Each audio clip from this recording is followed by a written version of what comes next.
Hi friends, welcome back to my channel. இன்னைக்கு saree draping video பார்க்கலாம். இந்த saree வந்து நான் ஒரு யூடியூப் சேனலில் தான் வாங்கியிருந்தேன். பார்க்குறது நல்லா இருந்துச்சுன்னு சொல்லிட்டு வாங்கினேன் நான். லக்ஷ்மி கட்டும்போது நல்லா தெரியும் இந்த saree வந்து கலருன்னு சொல்லி வாங்கினேன். ஆனால் பார்த்தீங்கன்னா இது வந்து ரொம்ப ரஃப்பாக இருக்குது saree. இந்த ஃபோல்டிங் இது ப்ளீட் பண்ணுறது கொஞ்சம் கஷ்டமாக இருந்துச்சு. saree என்னமோ கொஞ்சம் நல்லா இருக்குது பார்க்குறதுக்கு, ஆனால் ரஃப்பாக இருக்குது. கட்டும்போது எப்படி இருக்கும், நம்ம கட்டும்போது எப்படி இருக்கும்னு தெரியாது. கொஞ்சம் கஷ்டமாக தான் இருக்கும்னு நினைக்கிறேன். இதை பார்க்கும்போதே தெரியுது. 2 saree வந்து நான் வாங்கியிருந்தேன் அந்த யூடியூபர்கிட்டேருந்து.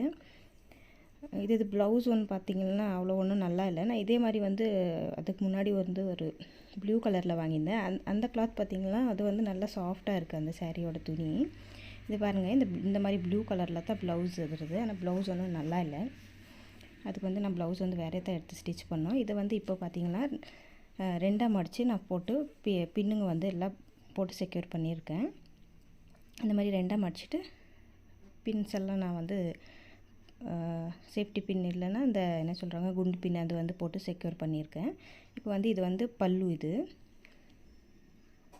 ப்ளவுஸ் வந்து நான் கட் பண்ணிட்டேன். அது ப்ளவுஸ் வந்து நல்லா அவ்வளோலாம் நல்லா இல்லை. அது வந்து என்ன கொஞ்சம் கையில் நூல் மாட்டுந்துமே அப்படியே ஒரு மாதிரி இஸ்த்துக்கிட்டு வந்துகிட்டே இருந்துச்சு. அதனால் வந்து ப்ளவுஸ் கட் பண்ணி எடுத்துட்டேன் நான்.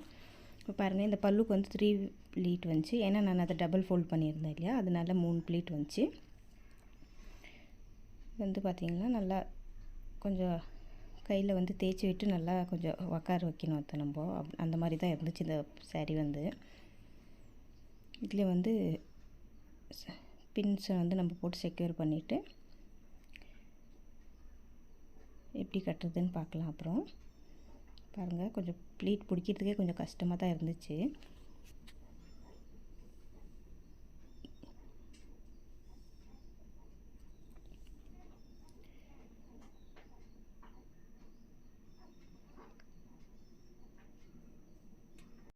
கொஞ்சம் கேப் விட்டு எல்லாத்தையும் பின் போட்டு நம்ம செக்யூர் பண்ணிவிட்டு வேறு. அதுக்கப்புறம் வந்து நம்ம இது வந்து ஃபஸ்ட்டு பல்லு வந்து ரெடி பண்ணிவிட்டு அதுக்கப்புறம் வந்து மற்ற ப்ளீட்ஸ் வந்து எடுத்துக்கலாம். இது வந்து ஒரு 3 முழங்களுக்கு வந்து நான் பல்லு விட்டுருந்தேன். இப்போ பாருங்கள், இந்த மாதிரி வந்து saree போட்டுட்டு வந்து நம்ம ப்ளீட்ஸ் எடுத்துக்கலாம்.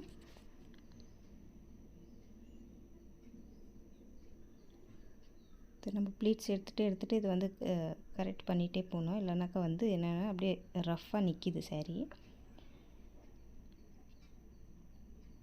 இது ஒரு 10 ப்ளீட்ஸ் வந்து நம்ம எடுத்த பிறகு வந்து நான் என்ன சொல்கிறது, அந்த கிளிப்பு வந்து போட்டுக்கலாம். நம்ம பிடிக்கிறதுக்கு கஷ்டமாக இருக்கிறவங்க வந்து கிளிப்ஸ் வந்து யூஸ் பண்ணிக்கலாம்.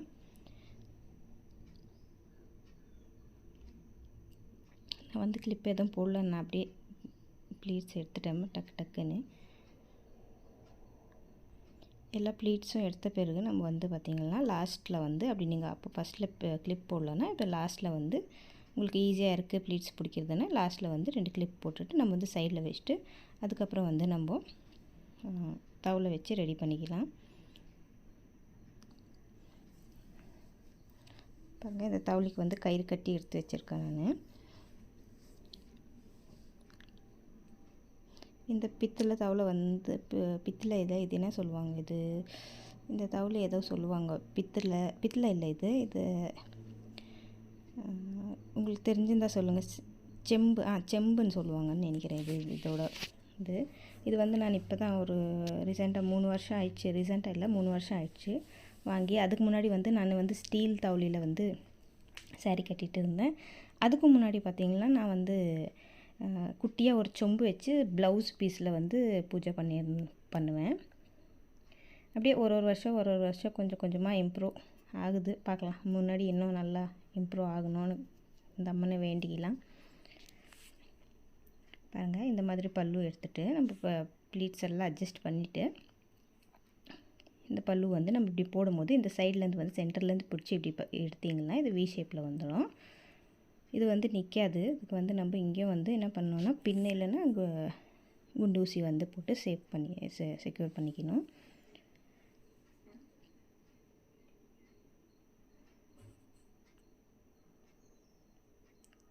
இப்படி போட்டு எல்லாம் ரெடி பண்ணிவிட்டு அப்புறமா பார்த்துக்கணும் எங்கேருந்து எது சரி இருக்குது சரி இல்லைன்னு சொல்லிட்டு நம்ம ஒரு செக் பண்ணிக்கணும். அதுக்கப்புறம் ப்ளீட்ஸ் எல்லாம் வந்து கரெக்டாக எடுத்து விட்டுட்டு நம்மக்கிட்ட இருக்கிற என்ன சொல்கிறது ஆர்டிஃபிஷியல் ஜுவல்லரியோ இல்லை கோல்டு ஜுவல்லரியோ எது உங்கள்கிட்ட இருக்கோ அது வந்து வச்சு நம்ம அம்மனுக்கு எவ்வளோ அழகாக பண்ணாலும் அது கம்மியாக தான் தெரியும்.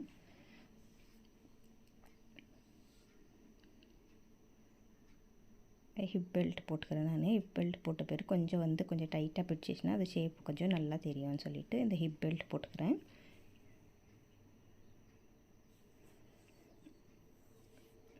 அதுக்கப்புறம் உங்கள்கிட்ட எது இருக்குது லாங் ஆரம் ஷார்ட் ஆரம் எவ்வளோ வேணாலும் போடலாம். நம்ம அழுவே இல்லை அதுக்கு வந்து.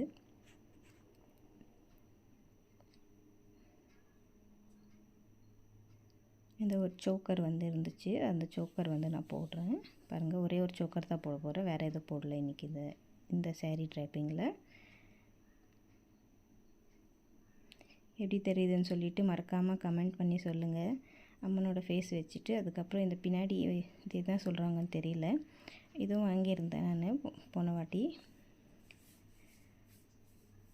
பாருங்கள் இந்த சோக்கருக்கு வந்து பெரிய கம்பல் போட்டால் நல்லா தெரியாதுன்னு குட்டியாக கம்பல் போட்டிருக்கேன். நான் அது தெரியவே மாட்டேங்குது, கிட்டேருந்து பார்க்க தெரியுது பாருங்கள். ஜடை வச்சுட்டு அவ்வளோதாங்க.